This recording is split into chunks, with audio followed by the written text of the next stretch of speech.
Run, L'interprète, Brouteur.com, Invisible, Cacao, La nuit des rois.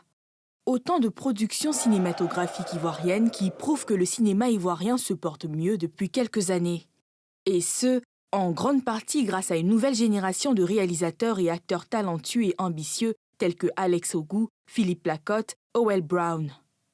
Si les chiffres du cinéma ivoirien sont bien loin de ceux d'industries comme celle du Nigeria, du Kenya ou de l'Afrique du Sud, les efforts, eux, sont bel et bien là, comme le démontrent de plus en plus de productions de qualité et de collaborations internationales.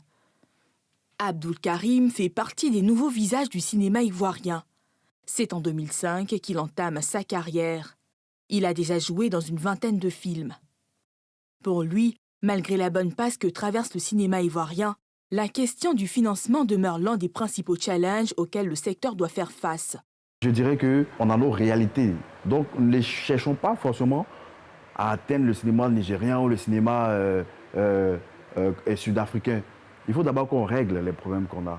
Voilà, on a besoin de formation, on a besoin de fonds de soutien. Il faut d'abord qu'on essaie de régler tout ça. Sinon, si c'est le talent, on a le talent. Mais il s'agit d'une histoire de politique de fonds, en fait. Voilà, c'est ça le problème.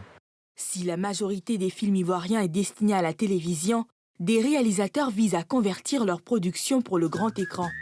Ces productions, prisées du public, sont réalisées dans un contexte sociétal particulier. L'État ivoirien tente quant à lui d'apporter un coup de main au 7e art. Il crée en 2008 l'Office national du cinéma de Côte d'Ivoire et le Fonds de soutien à l'industrie cinématographique. Plusieurs films ivoiriens ont reçu des distinctions ces 10 dernières années. Le développement du cinéma ivoirien passe sans doute par la formation de bons scénaristes. Et cela, Marina Niava l'a bien compris. Elle a mis en place en 2019 une agence de scénaristes, l'une des premières du genre en Côte d'Ivoire. L'objectif est simple, réunir des scénaristes professionnels et offrir aux producteurs des services de conception de projets audiovisuels. C'est pour encadrer les scénaristes, leur permettre d'évoluer dans un cadre professionnel et aussi de permettre aux producteurs d'accéder plus facilement à des scénaristes qualifiés.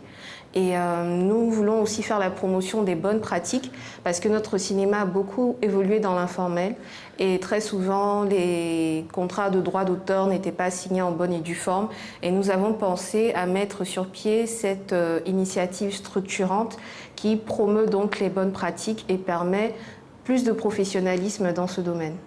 Et si le cinéma ivoirien tente tant bien que mal de se repositionner en tant que pionnier du 7e art en Afrique francophone, beaucoup de chemin reste à parcourir.